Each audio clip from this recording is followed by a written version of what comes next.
Ada seorang teman yang datang kepada saya, ya bincang-bincang gitulah ya tentang bisnis, dan dia bilang begini, kalau punya modal, dia mau buka toko sembako. Katanya kalau toko sembako itu kan kebutuhan sehari-hari, jadi banyak orang beli, pasti rame, pasti laku, dia bilang. Dan saya sebagai yang namanya sahabat, saya kasih tahu ke teman saya ini atau mungkin kalian yang berminat atau mempunyai niat ya, mempunyai modal untuk buka toko sembako. Sebenarnya untuk buka toko sembako itu nggak mudah, harus dipersiapkan dengan baik. Di sini saya akan bagikan pengalaman saya ya, yang pernah buka toko sembako. Sebenarnya ada 3 hal yang harus kalian tahu ya, sebelum membuka toko sembako.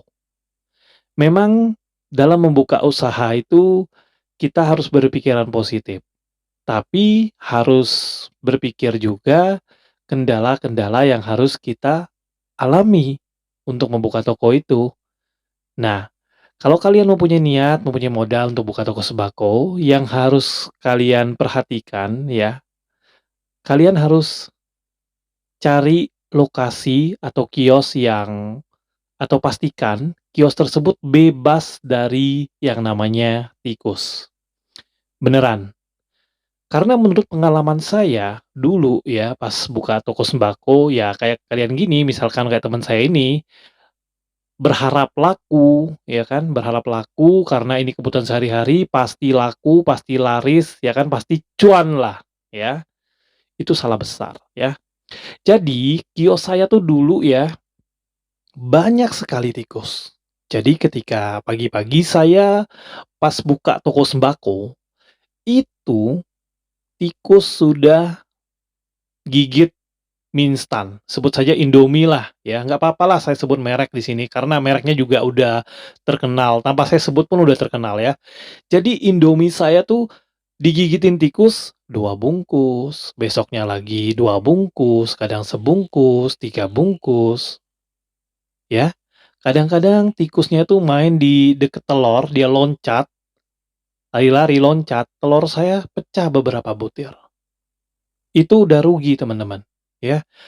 Satu kardus Indomie itu, atau mie instan itu isinya 40 bungkus, ya.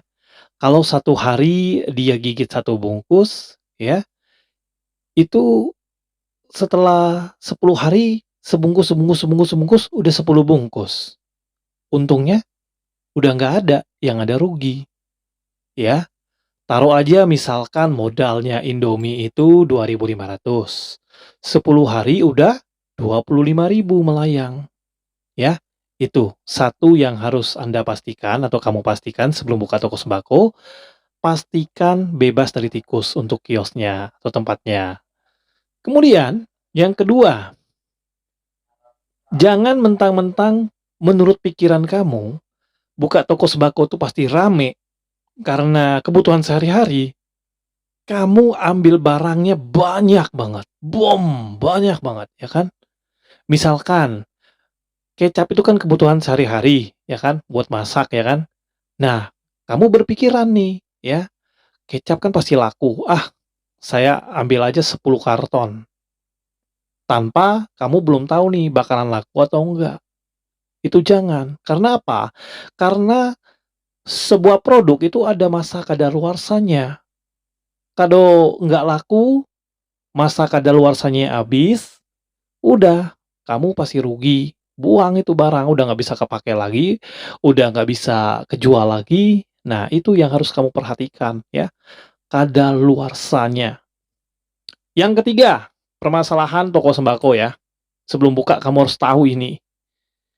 Memang di awal pas kamu buka, kamu bilang, "Saya tidak terima utang, saya cash." Tahu nggak? Ujung-ujungnya pasti ada yang ngutang. Pasti ada yang mau utang mingguan, mau minta utang bulanan. Kalau kamu tidak bisa mengatur masalah utang ini, yang pasti kamu untuk ngambil barang harus punya modal ya, harus punya modal. Kamu nggak bisa ngatur ini, utang orang nggak bayar, udah rugi kamu, ya, nggak ada cuan. Karena sembako itu memang kebutuhan sehari-hari memang ya, tapi cuannya tuh kecil, tipis, ya, tipis. Dan yang buka toko sembako juga banyak sekarang, bukan kamu aja, ada minimarket juga, ya, itu. 3 hal itu saya sebutin lagi, sebelum kamu memutuskan buka toko sembako, kamu jangan langsung terburu-buru dan kamu harus siapkan ini dan perhatikan ini. Yang pertama, tadi yang saya sebutkan, pastikan kios atau tokonya bebas dari tikus untuk menghindari kerusakan barang daganganmu. Yang kedua, ambil barang seperlunya aja, ya, karena ada masa kadaluarsanya, ya.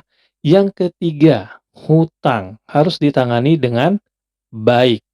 Nanti di part selanjutnya, saya akan jelaskan satu persatu lebih rinci dari ketiga poin ini. Dan kalau kamu mempunyai pengalaman juga masalah toko sembako atau pengen kamu tanya ke saya, silakan di kolom komentar.